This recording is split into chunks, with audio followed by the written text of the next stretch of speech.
Suso! Anong ginagawa mo?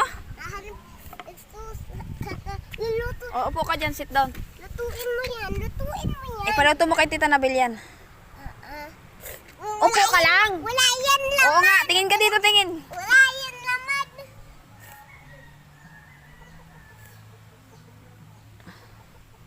Ano, walang laman? Sipsipin mo para magkaroon ng laman. Wag. Kadiri yan. Eh paano kasi yung laman nito is lupa. Umalis na yung ano nito, yung laman nito umalis na, nag-ibang bahay. Wala, hindi na. Wag nga na yung tama yan. Paano pa kaya umuwi ka doon sa probinsya ba, doon sa Mindanao? Naku. Doon din, isa dito. Hindi pa nga ako nakauwi doon. Mula nung 10 years na ako dito, never ako nakauwi. Jolen. Julin. Nanginhas. Tuwa ang batang maliit. Siguro pag nakita niya na yung papa mo rin, tuwa yun. Oh, tuntua yun. Ay, sa... Uwi kayo dun. Tuntua yun. Ayan ang pangalan niya ata ka po eh.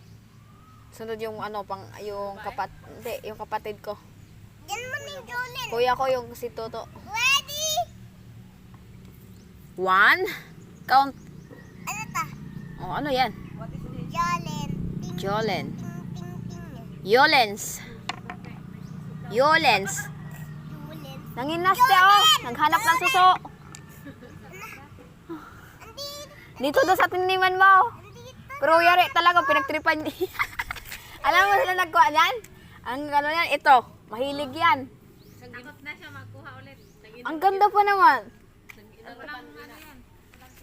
Nag-inarutan na si Titoy dito sa Caloocan. Nag-ayaw, bali-bali siya. Hanap ang suso. Nalarot na siya. Marami.